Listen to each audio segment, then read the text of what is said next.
There are some parrots that just don't act like parrots. The keas in New Zealand just love the snow and the cold. And the harsh climate of the mountains. To survive here, they've developed an unusual intelligence and resourcefulness. These mountain parrots. But for some time now, things are looking different in the snow.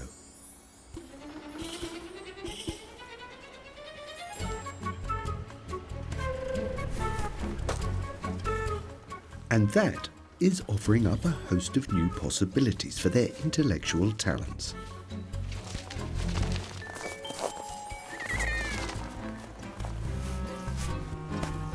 They test some things and explore others. They're also full of mischievous curiosity. And they make friends. But their world is changing. New challenges, new dangers. Will they manage to adapt?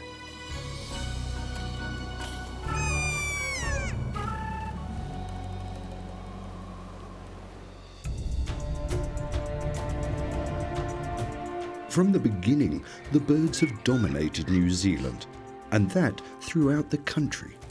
There are no mammals. For every environment, the matching bird species. Down below on the forest floor, wingless kiwis poke around. Further up, climbing among the trees, are kakas, the local inhabitants of the forest. Along the coast there are seagulls, as there are everywhere. But here, their beaks look like they've had a makeover. In the tufts of the grasslands, the indigenous and rare takaha birds. They tug at stem after stem with their beak to get to the grass seed. And finally, the sparse rocky regions. This is the domain of the keas. Dried out bark, so dry that one has to have a quick rinse. Foraging for little worms on thawed out meadows, luxurious it is not. Burrowing for grass seeds or lapping up pollen from the flowers. One must be resourceful and innovative to survive on top of these barren mountains.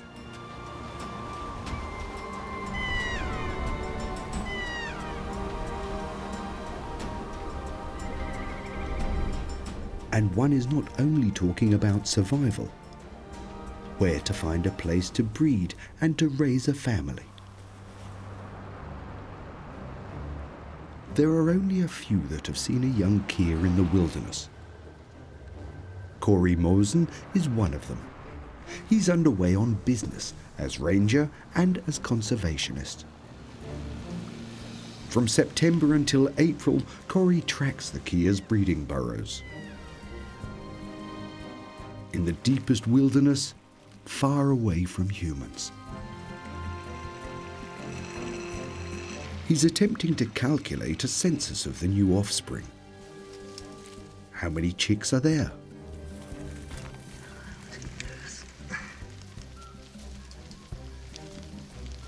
It's only when he's fully exhaled that he can fit through the narrow opening.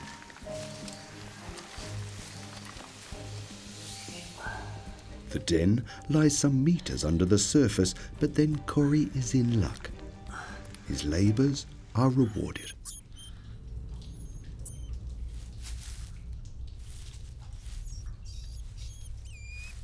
Two chicks that are clearly warm and well fed.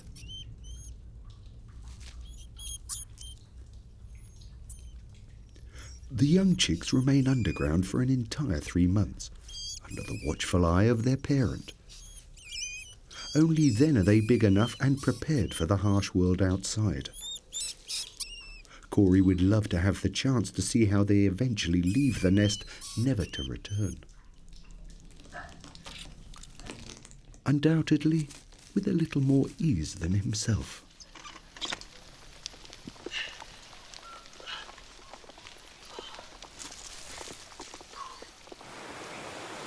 There is an abundance of caves in New Zealand.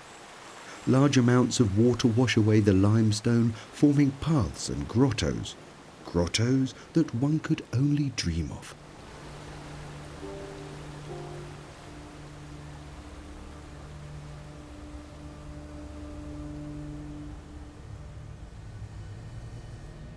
A curtain of glowing pearls.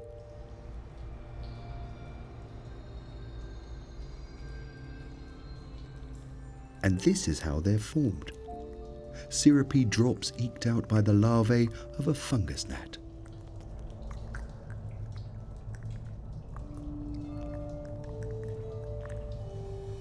A deadly curtain for insects. The larvae attract their prey with a light that's produced chemically in their body. And they that fly too close to the light are trapped in the adhesive mesh. The larvae silently slide along their pre-laid track towards their prey. There is no escape for the moth. With every flap of their wings, they become increasingly ensnared. Striving for the light means certain death in this eerie cave world.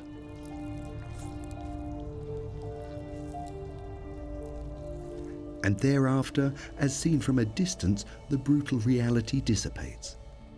The ravenous larvae transforms into a glowing star on the canopy of the cave.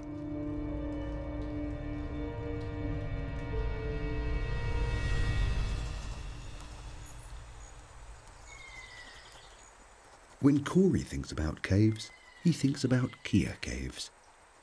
Every one is recorded in a book, pedantically exact. GPS data, age, condition of the chicks, and so on. In a roots hollow, he recently discovered 3 young Keas and ringed them. By now they should be old enough to leave the nest. Are they still there? Or have they already flown the nest? Tentatively, he moves closer.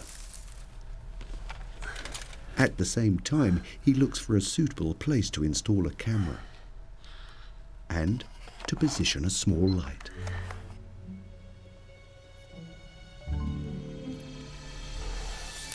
Then he reverses himself outside again.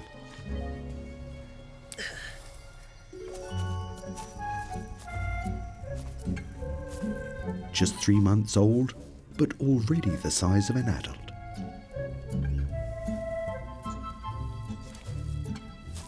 And as children are, they have to explore everything.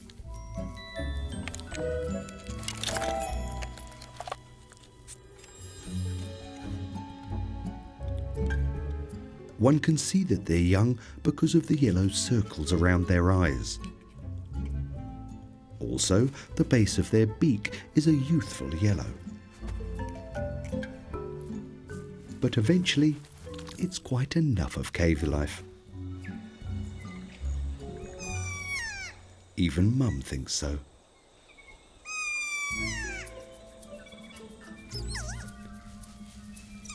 And her call falls upon open ears.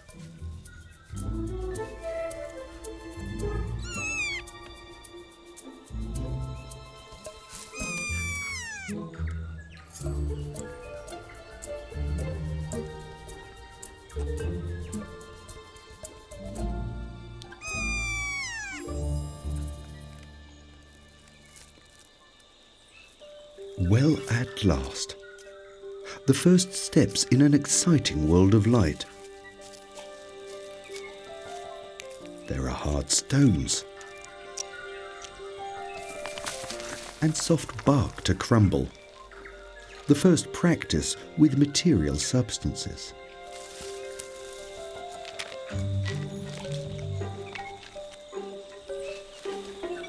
Mum always has an eye on the kids. She mollycoddles them and nibbles them.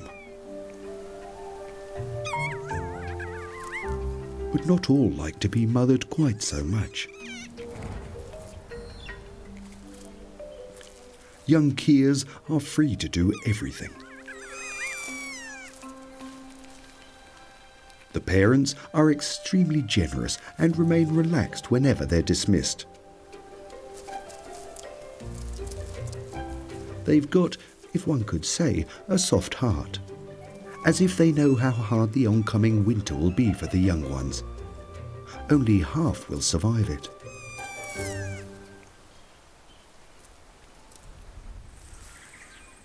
The berries could be tasty. One just has to try, even if they are a bit high up.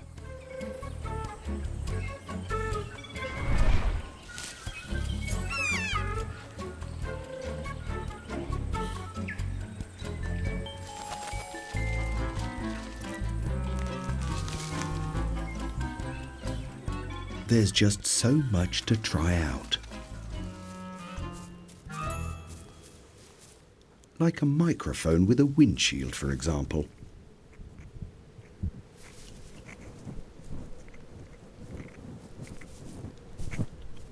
And the sound recordist seems to be quite interesting too.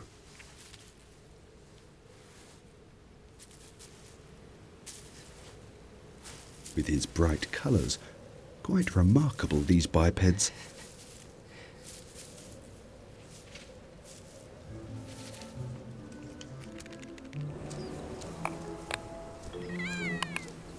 And they'll have to examine this little camera, only to find that it's not standing solidly.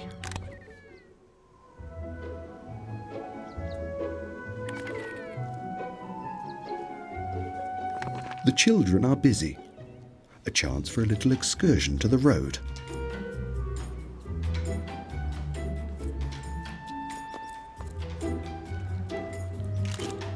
There's even a little food to be had. But tourists aren't really so exciting. They take hundreds of pictures with them, but they forget something intriguing behind.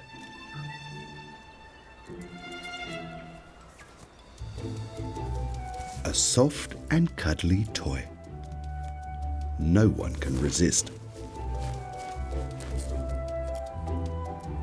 Regardless if young or old, keas remain full of play their entire lifetime.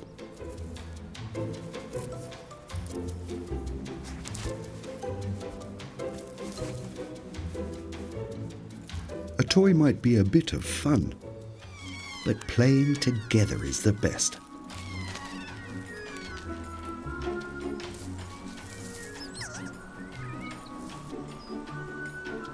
Keas find their way in the world through play. But for all, there remains one question. Why do they live in the mountains? Why not further down in the green forests? There, there'd be soft cushions of moss instead of hardened stone. There's clear water where one could even take a bath. Luxurious greenery and plentiful fruit. But the keas have been refused such a paradise. Others were simply there first. The forest parrots, the kakas. They are the masters of climbing. Their powerful beak is perfect for harvesting the fruit.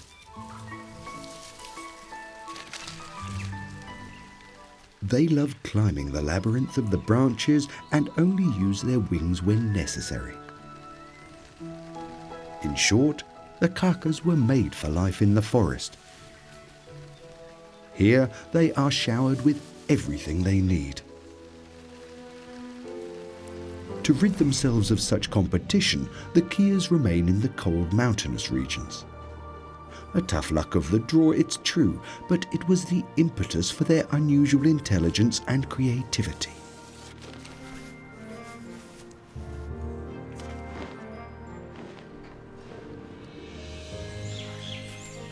Kakas, in comparison, were never forced to develop such mental faculties. The forest offers them all they could wish for.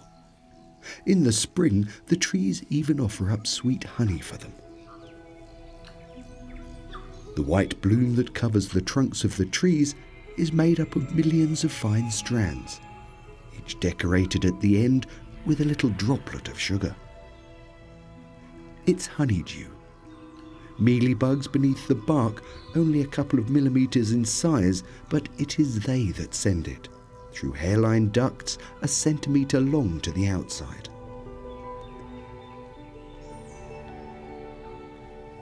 The forest produces confectionery, and there is no shortage of takers.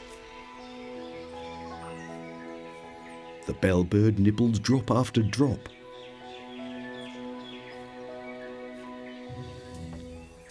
While the kaka licks with a flattened tongue. The sugared juice is more than a snack. He collects it for others. Hopping and clambering, he makes his way back to his tree hollow.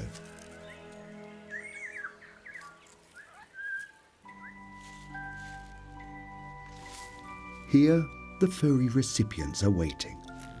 They've just hatched.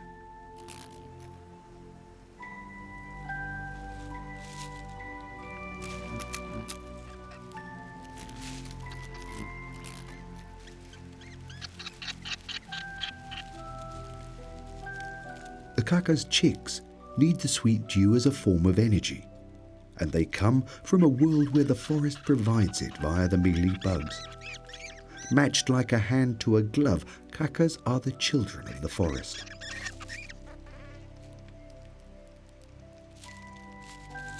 Naturally, they need other forms of nutrition, and there is a new, somewhat curious alternative that presents itself.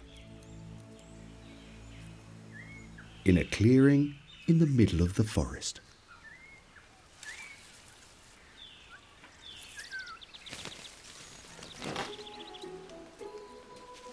A pedal bin.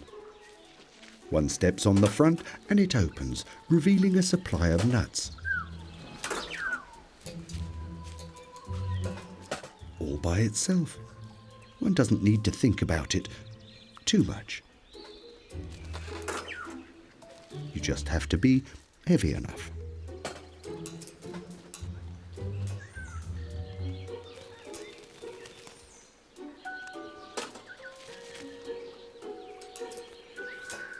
The feeding machine is designed to test the intelligence of the kakas. Are they really less capable than the keas in the mountains?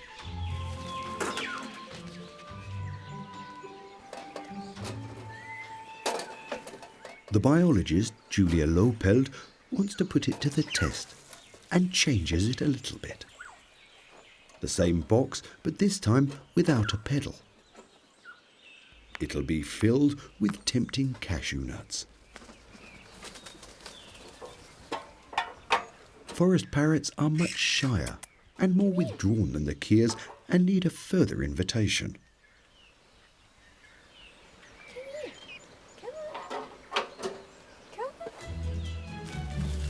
But without the pedal, it's a bit tricky. The lid simply closes again, without a clue.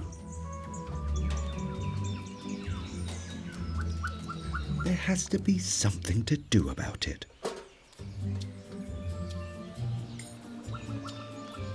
But gravity is against the birds. There's only one watching on, as if he knew better.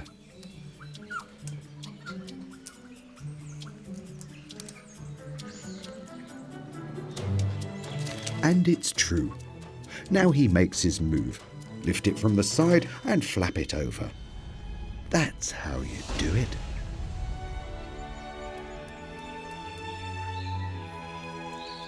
One of them has set the example.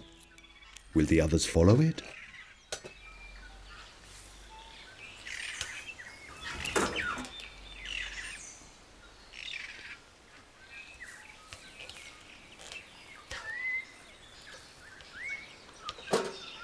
Forest parrots, it seems, are not the brightest of contestants. But why should they be? In the forest, the food just seems to fall into their beaks. Kaka and Kia, each has the ability that it needs. So far, so good. However, the great test of truth remains to be seen.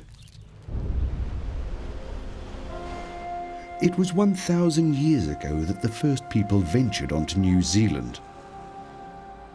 Soon they were hunting birds and clearing the forest. 500 years later, Europeans are continuing the tradition with other resources.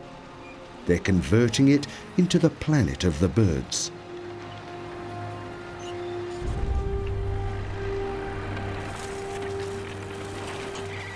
For the Keas in the mountains, that is of little danger at first.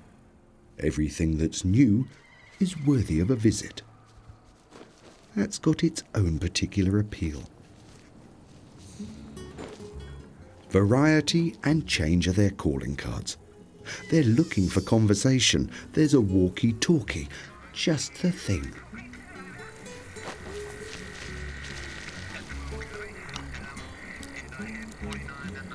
However, soon they discover that all this tree cutting opens up some extra creature comforts.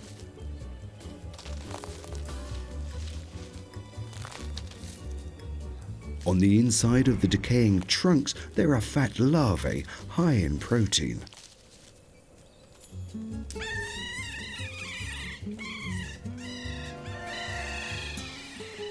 Keas have agile minds. They utilize things for their own means, sometimes not as they were originally intended. The packing for this sandwich is empty. It seems that today is not a good one.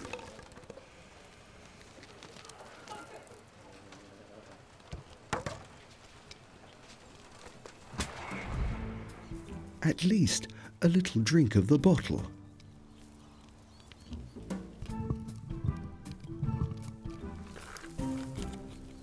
He's figured out the screw cap.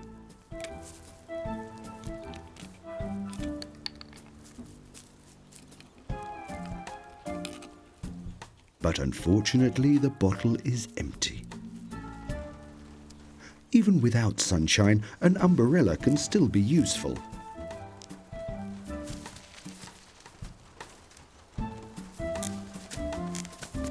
And when it gets to be too wet, a change of location is needed. On the other side of the mountain, the weather is better. Perfect weather for flying. For the professionals and the super professionals.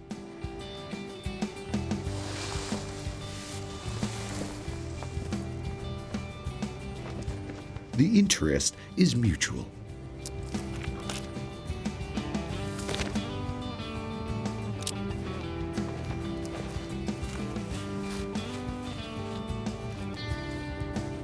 Experts together.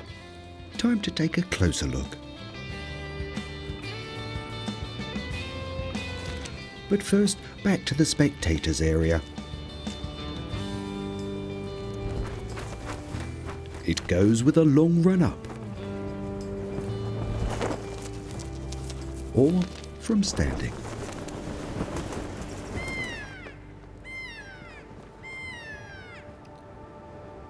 But each savours the carrying wind.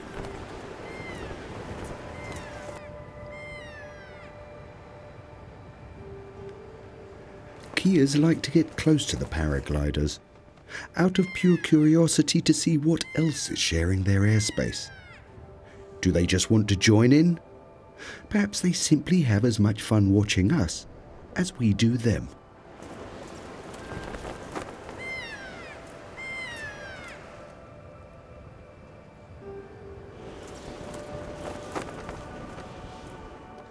But it's not such a big challenge for them. That is somewhere else.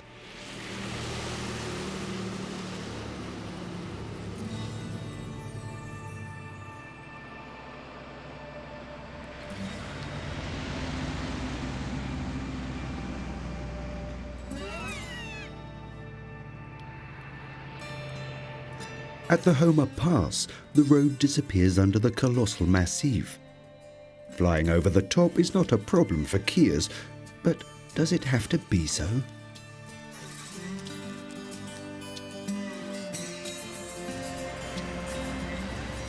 Where the cars go, Keas can go too. just right. It's green. That camper van is rather convenient.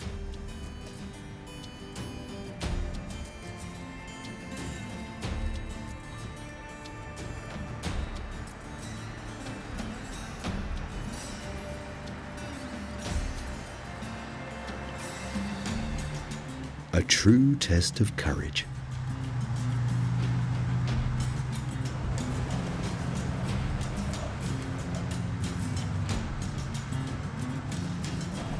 Head down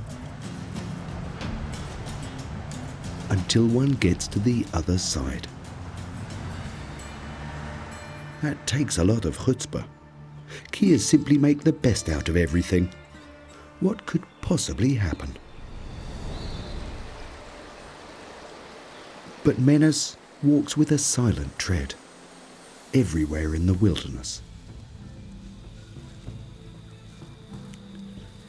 The bird's enemies, like cats and dogs, have been brought by the humans. Rats and mice.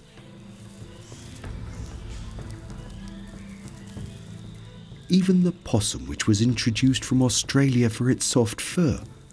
It finds the eggs and the chicks. And worst of all, the marten. It kills what it can.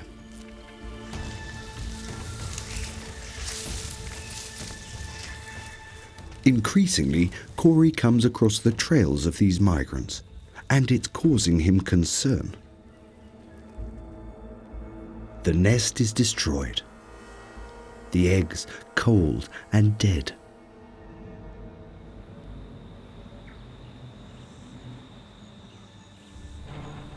The Tuatara could also be part of the list of suspects. He, with peaks on his back, derives his name from the Maoris. The indigenous Tuatara existed in prehistoric times with the dinosaurs and can only be found in New Zealand. They can live to be 100 years old, and aside from insects, they eat the kia's eggs and the chicks.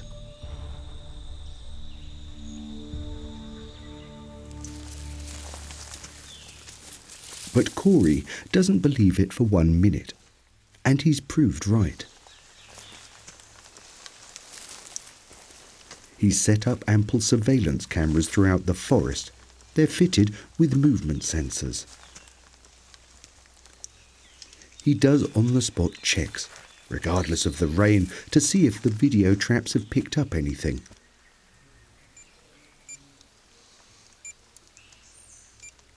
It is as he feared. Martens are in the territory.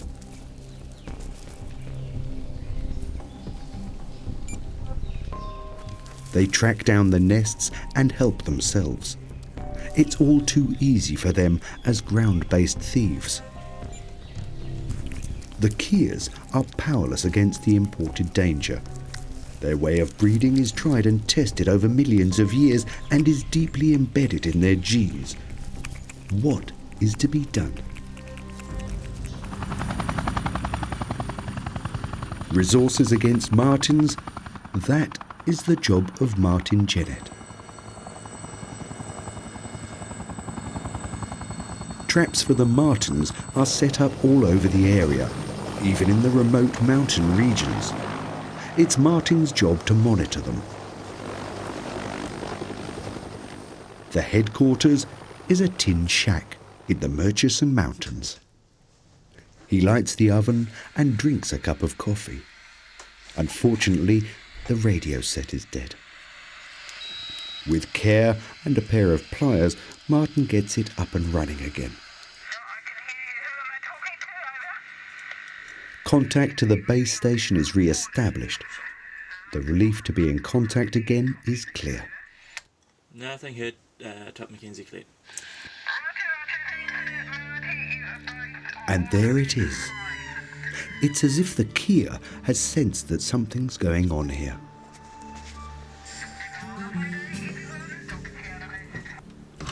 And Martin lets it be known he's there as well.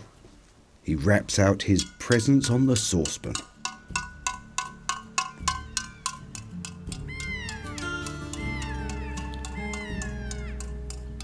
a new sound, and a Foley artist. That's something that no Kia can resist. It's much too curious. One simply wants to know what's going on one's patch.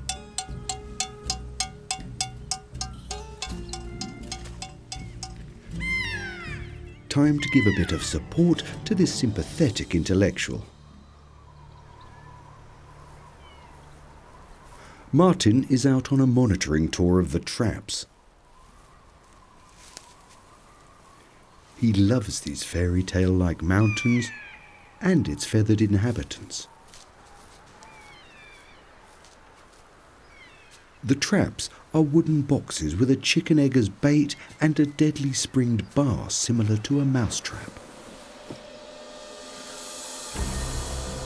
This one has managed to trap a rat, also an enemy of the Kia and here as a consequence of humans. In fact, it's even managed to kill two at the same time. Martin has cleaned the trap and put a new egg in. At the next trap, he discovers a surprise. The trap has been sprung, but there's nothing inside.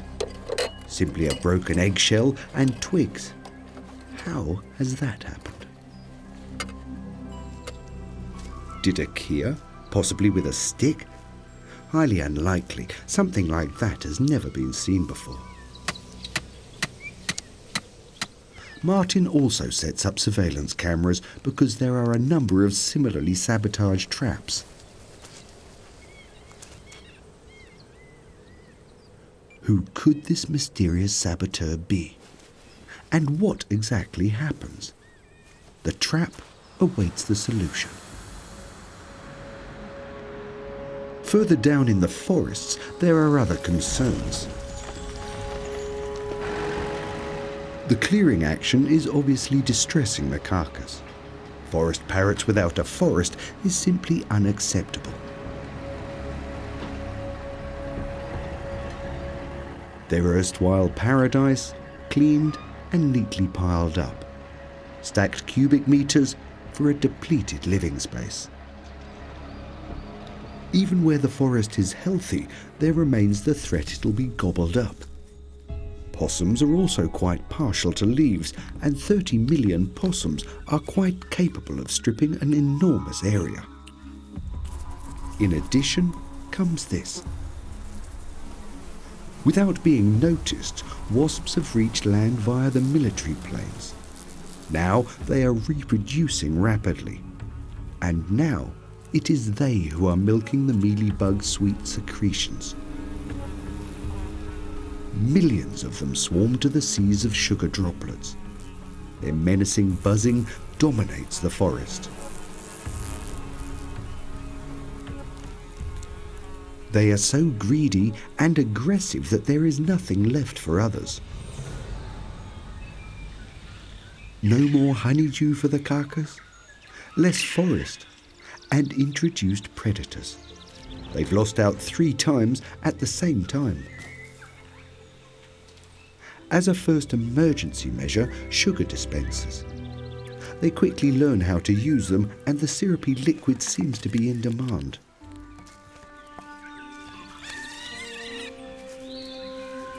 However, it's not a permanent solution.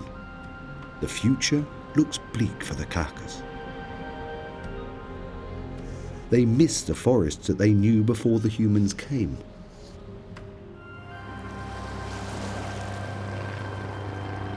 And this is exactly what a new initiative is all about. The plane is flying to a protected jungle area, free from imported animals, or should be.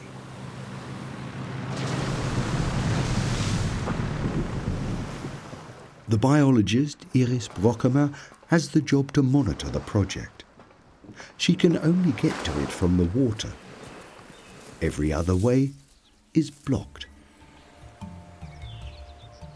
By a metre-high, formidable fence. Nothing gets past. No possums, no martins, no rats. And behind the fence, New Zealand as it once was. Pure wilderness.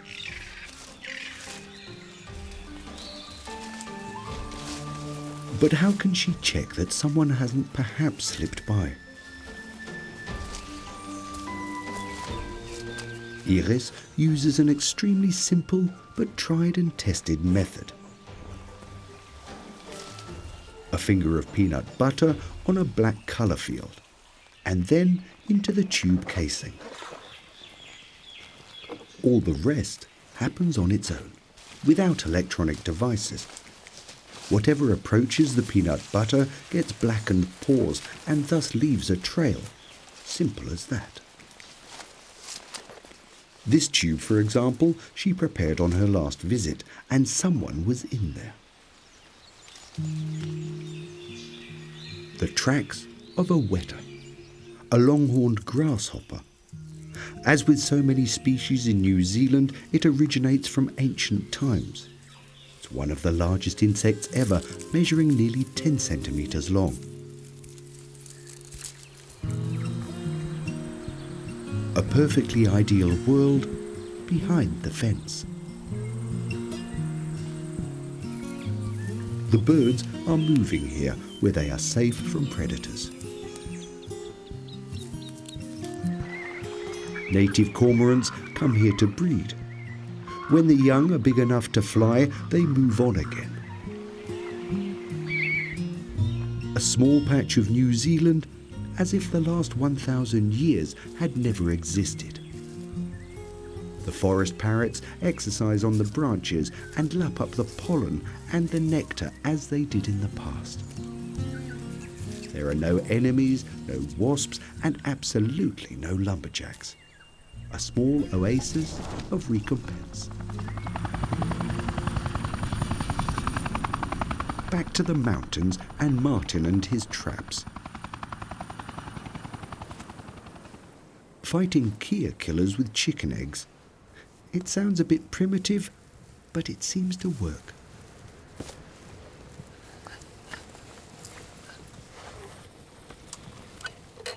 One martin less.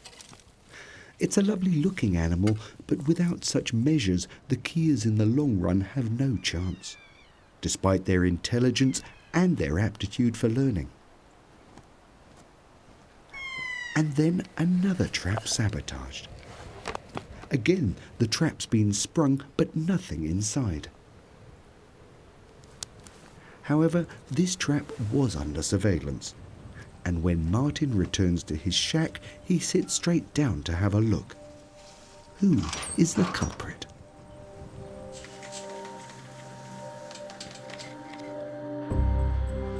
No question about it.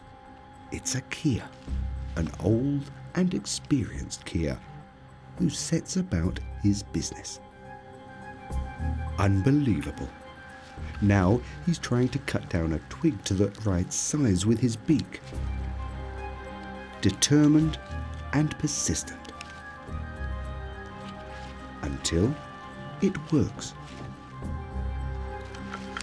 Then he pushes the twig into the small entrance of the trap. Martin is amazed at his persistence. He fumbles and pokes tirelessly until he triggers it off.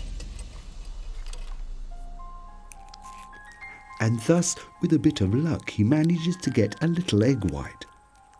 The first proof that wild keas have the ability to create tools and to use them. Even if this amazing feat of intelligence is not very clever for the long term. For the younger keas, such a virtuoso performance might be a bit too much. Like children, they still have a lot to learn. However, the impetus for such acts is their near insatiable curiosity. A trap for martins is naturally something to pique their interest. Somehow fascinating. What could one do with that?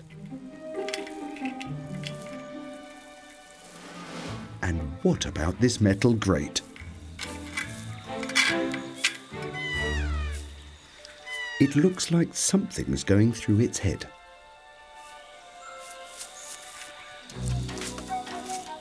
Somehow the trick with the stick seems to be in the blood. But only as a game. They chew off the bark and throw it all around. But such games could develop into the same specific application as a tool.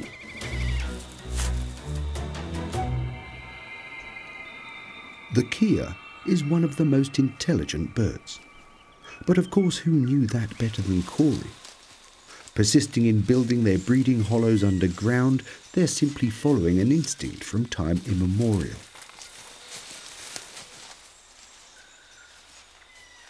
But in Cory's opinion, even that could change. He believes that he's discovered a sensation, a kea mother that decided instead to breed in a tree hollow. Of that he's sure. She incited her new offspring on their first outing to flap clumsily from one branch to the next instead of walking on the ground.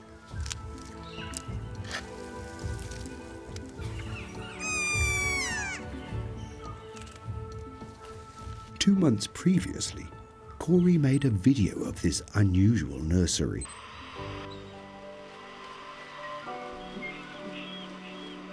He can hardly believe it himself. Such a quantum leap from a nest underground to a much safer tree hollow. Who knows? Perhaps these highly intelligent keas are just about to write a piece of evolutionary history and defy their ancestral breeding habits. One could believe them quite capable of it.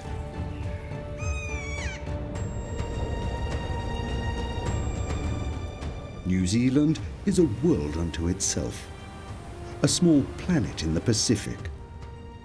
Hot springs, majestic mountains, water and green in abundance. All this was the stage for the unique ascendancy of a bird, unless the humans should put an end to it. Thus today the fight is set to save the parrots and other bird species from that time. A hopeless fight? It is not.